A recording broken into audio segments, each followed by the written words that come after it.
Welcome to composite modeling using numerical methods.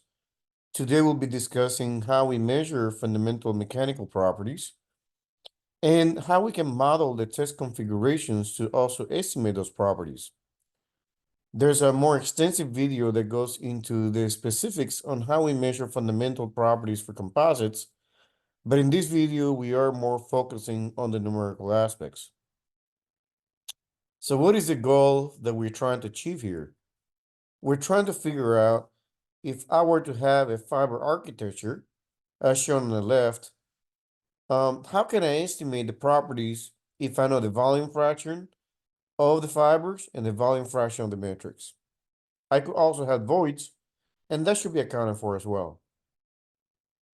If I know the modulus of the fiber and the modulus of the matrix, I can estimate the modulus in the one direction along the fiber direction as E11 using this equation. And if I want to estimate the properties,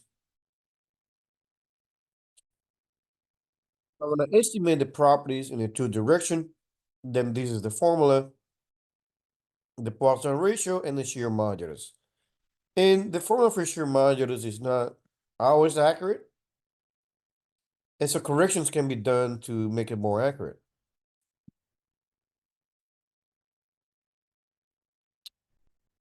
I showed via this example how these equations can be used in a previous lecture to estimate these properties. However, estimating these properties, the modulus in the one direction along the fiber direction, estimate the property in the two direction across the fibers. So it's a matrix dominated property. The Poisson ratio and the shear modulus, those are great to be estimated. However, in reality, when you go deeper into the design, you want to be able to measure them. So the characterization of orthotropical lamina requires for unidirectional lamina, for example, you characterize 6 independent constants. E11, which is the fibers are oriented in one direction. E22 will be equal to E33, and these are resin-dominated properties across the fiber's direction. E33, the three direction here will be the stack direction. G12 will be equal to G13, and G23 will be different from these two. Poisson ratios can be found as well, and all these can be found through ASTM testing. The plane weave properties will look like this, and this is explained in a different video, but for now we're focusing on the modeling aspects. Okay, so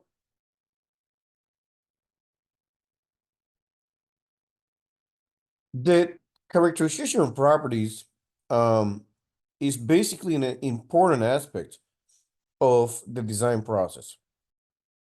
And if you have the building block here, the coupons will be the one used to characterize the properties.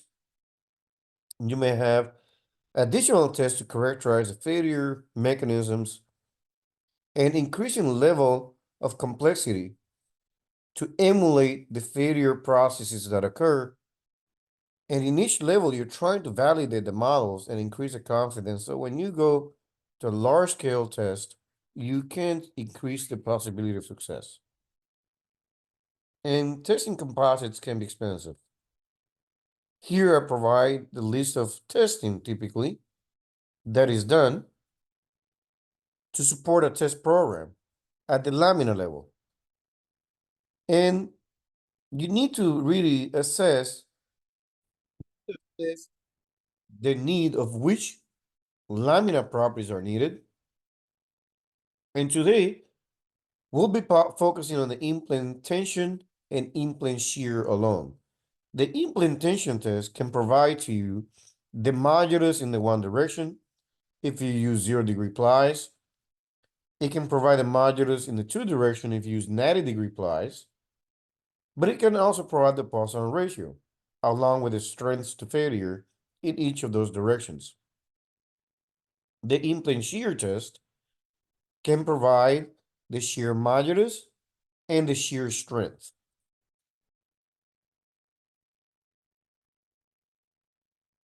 Here, I provide the ASTM 3039 test. The longitudinal test uses 0-degree plies. There's 6 of them. And you can get from this test the modulus E11, which is the direction where fibers are aligned, the Poisson ratio nu12, and the longitudinal strength, and the strength of failure. The 90-degree test will have 8 plies of those, and it will provide the modulus in the 2 direction, the Poisson ratio nu21, which may not be equal to nu12, and the longitudinal strength are corresponding with the strength of failure. How you get this Poisson ratio and the modulus, you will need to strain gauge the coupons to be able to measure those properties. So we're going to try to model some of these tests using finite elements. First, we'll do a virtual test. What is interesting here is that we're going to provide the modulus to begin with. So we're going to provide this information to begin with. And obviously, we're going to simulate the 0-degree test with a 3D model. And then we're going to do a shell model and show you that we get the same results. We should be able to get the properties we put in, basically. But this is going to show us how we will do the modeling in the first place. Then we will do a shell model. We'll show that the shell model matches a 3D model. So from there on, we'll just use the shell model to simulate the 90-degree test and show that when I put these properties in, I should recover E22. And I should be able to get the Poisson ratio nu21, for example. And finally, we're going to look at the ASTM 3518-94. It's a plus minus 45-degree symmetric test and is intended to have plies that are off axis at 45 degrees. We apply a tensile load, put a strain gauge here, a strain gauge here, and that allows us to measure the shear modulus. We use a shell model only as well. So with that, I will pass it along to Mr. Wei. Thank you, Mr. Wei. And he's going to guide us through this tutorial with great care. Thank you so much. Everyone, today I'm going to show you how to use ABAQUS to simulate the composite material under uniaxial tension. There will be 3 cases. The first one is the tension direction aligned with the fiber alignment. The second one will be the tension perpendicular to the fiber alignment. And the third case is the tension direction is tilted with the initial fiber alignment. Now let's start for the first case. So to simulate it, we can use a 3D model or use the shear model. First, I will show how to use 3D model. I'm going to create a solid extrusion model. And to simulate the uniaxial tension case, I will create a high aspect ratio sample so that we can eliminate the boundary condition. Here, the aspect ratio I set is 10. The depth is 0.3. That's what we like. And then I'm going to create some plane so that it's easy for partition.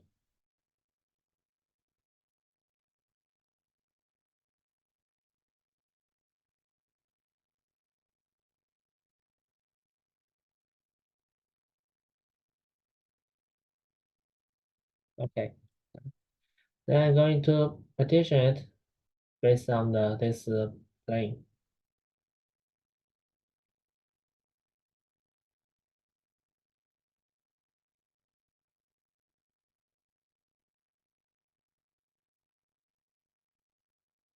Okay. Then we have finished the geometry building. Then it's the material property. For material property, we will use the elastic one and the engineering constants because the material is anisotropic. Then we just input our modulus. So this is 6.5. Next one is 10.3. 10.3, mu 0.23.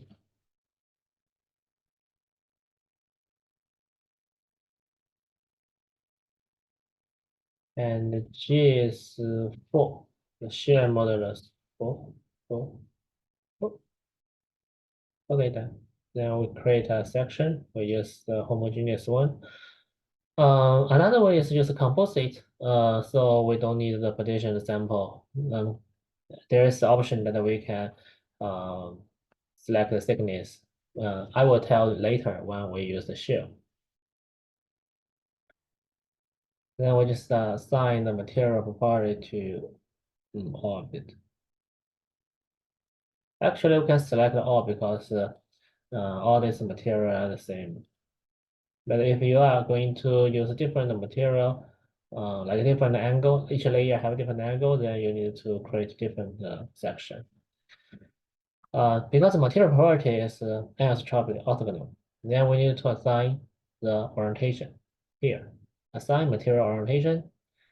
We select all the parts. Then the default one is the same as the global one. But we are going to do the uniaxial. So we want the initial alignment, the 1, the material, this blue arrow will point to the top. So we are going to rotate the whole material 90 degrees. Now you can see this is what we want. The definition is a coordinate system, then change angle here. Then click OK. Done. Then assemble the material. Step. Create a step, static one. Just make a default setting. Then the loading condition. For uniaxial tension, I'm going to apply the displacement control at the top.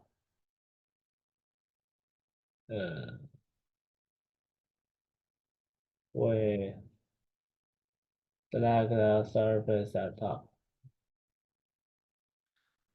Oh, should be the displaced rotation, this one.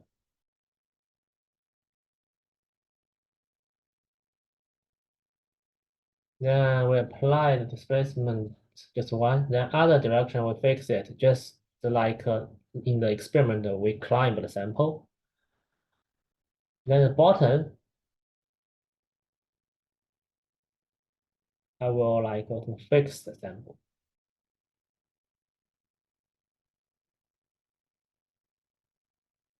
So select all the bottom surface.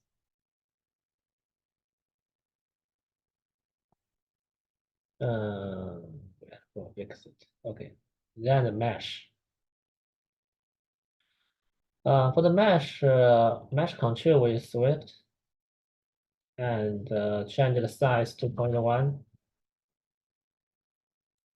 We can mesh it.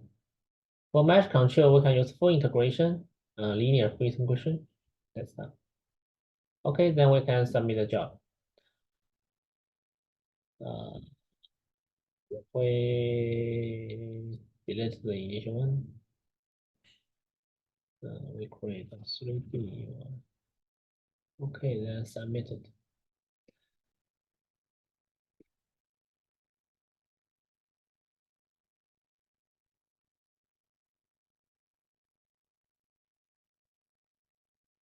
Okay, that's done. Then let's check the results. So under uniaxial tension, to eliminate the boundary condition, we can select the point that at the middle as a representative points for the uniaxial tension. Then we can go to the tools at the top here, then select XY data, create. Then the position we use unique nodal. Then the string, we are going to extract the data for the string in 1122 direction, and also the stress in 11 direction. Why it's 11? Because we already rotate the material. So the 11 actually is along the tension direction. Then we select any point like around the middle, then plot it. Then we can check the data. I click here. Then first check the stress. Stress is 6.52 something. Then we just calculate it. Divide by strain 1. By this number. Finally, we'll get this number 6.5. Okay, this is exactly what we input here. Then we are going to check the Poisson ratio.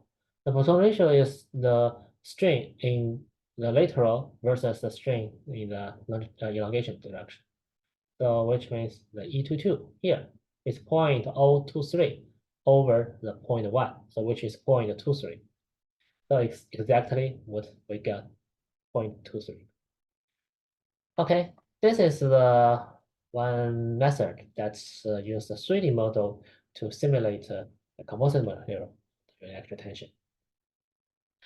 There's another easy way to make it. It's based on the shear model.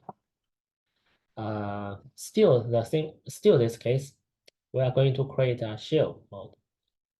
So here I create a new model. Then first is part creation. Create a part, 3D, choose shear here. Then planar, continue. Then we can make still like 10 point aperture as 10. Click OK. So we don't need to do some other things like partition. We can directly go to property. Similar, we create a material property. Here we can choose laminar. Then E11 6.5, E2 10.3, mu12 0.23. G shear modulus 4. And okay. Then next step, we are going to use this one. Create a composite layout. Click this. And then here you can choose how many layers you want to create. So for now, we just create 6. Continue. Then now let's start to select. So the region is this one. Material, this one. Thickness. We assume that thickness is same, so it's 0.05. So total 6 layer, the total thickness will be 0.3. Rotation angle, 90 degrees. So that is what we want. The integration point, the default is 3. The integration point is along the thickness. So we can just set it as a default. It's okay. Then we'll click OK. So that's done. The material assignment is finished. That's much easier than the solid 3D part. Then create a step. The other parts are the same. We just use default static one. And then the loading. Loading, we are going to create a displacement control at the top here. Only 2 direction, it's 1. We apply 10% strain. And the bottom, we fix it.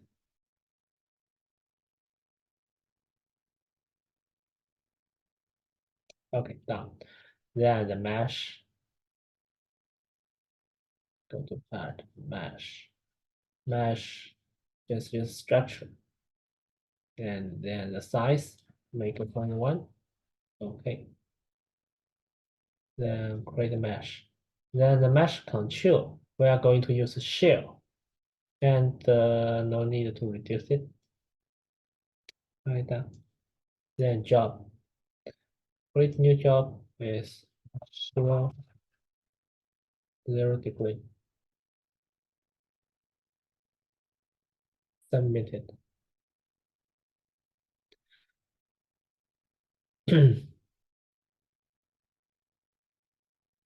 Okay, that's done. Then let's see results.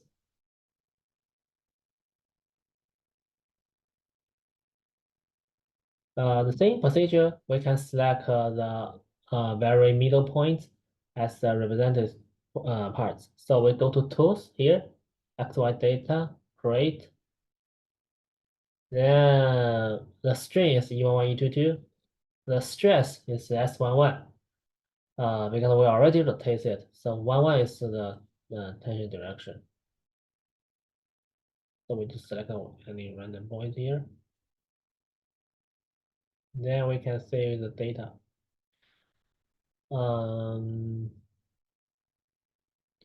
So the stress is 6.05. Strain is 0.1. So that finally we get E11. It is exactly what we get from the 3D model. And what is the same as what we input. And for the Poisson ratio, because the elongation strain is 0.1, the lateral strain is 0.023. So the Poisson ratio will be 0.23. So that is the same as what we get from here, 0.23, the 60.5.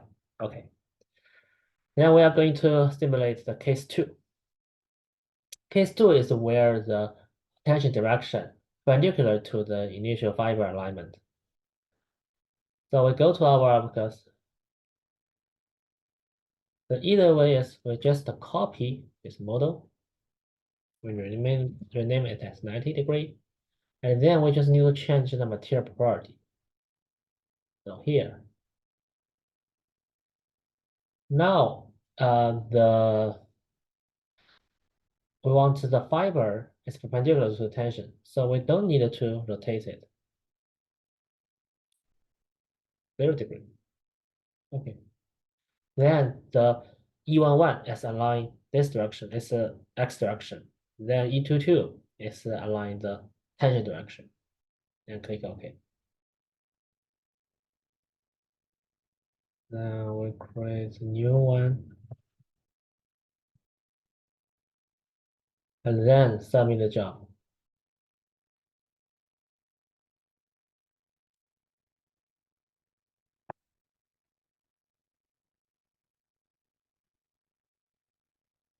Okay, that's the results.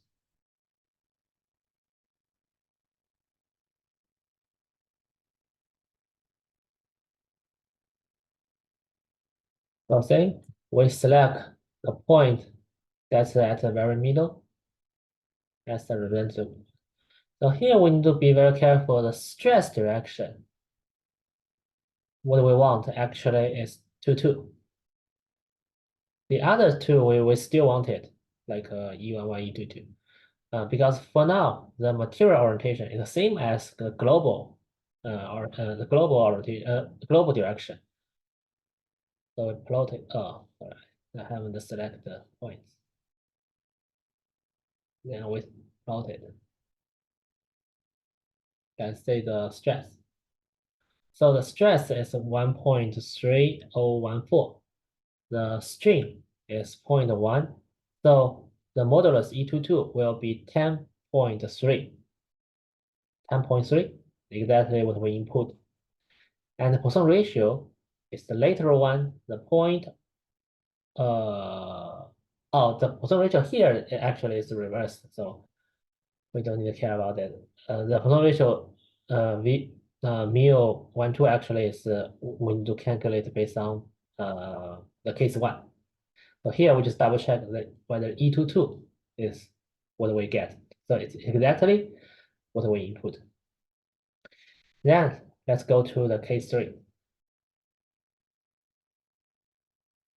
The case 3 is a little bit different. So we have like different we have the layers have different fiber alignment, either the like a negative 45 or positive 45. So to simulate this thing, we just copy it 1.5 degree. And then we just need to change the material property. So for now, we need a 2 layer, so we delete the other layers. So make the thickness as 1.05.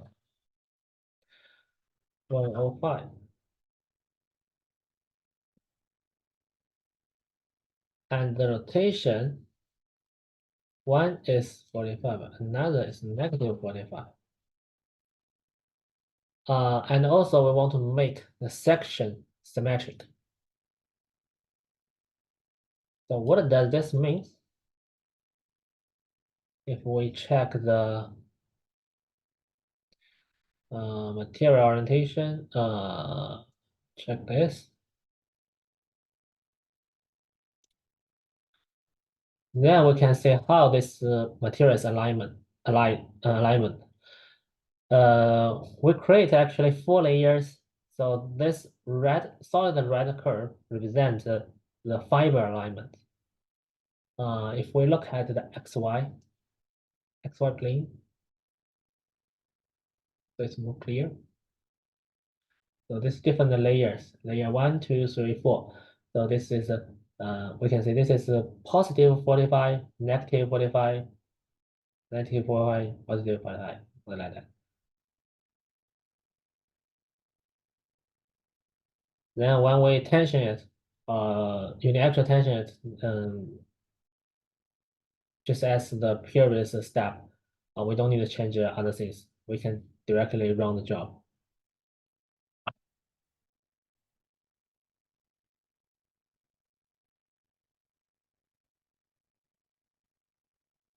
Submit.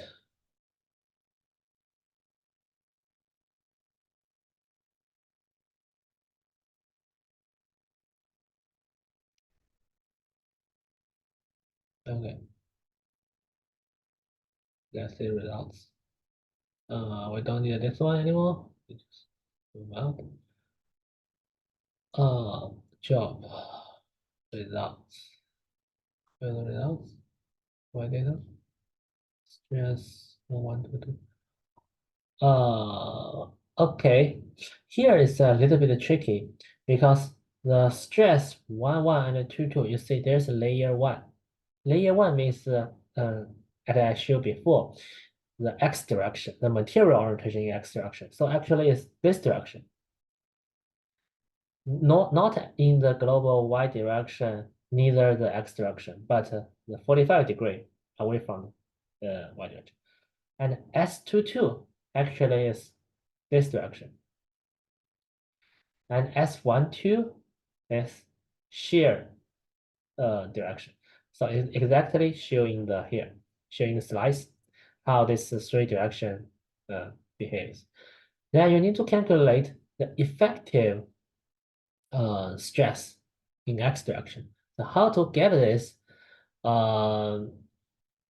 It's generally you need to plot the sigma yy, sigma x, and then multiply the cosine 45 degree plus sine 45 square plus the shear force T sine 45 cosine 45. That will equal the sigma. Similar, you get the strain by the transformation. I think that you have learned from the linear elasticity class. Then you can use this equation to calculate the G12. So for this case, what I got is about around 4.7 something. Let me double check. I think, yeah, 4.7. So here is the stress I get is 0.33. Then this is effective strain minus effective strain in the y and the x direction. Then finally I get 4.3. The shear 1, 2 we get is 4. We can say it's kind of close. Okay, that is general procedure how to calculate the composite material on the uniaxial tension. And thanks.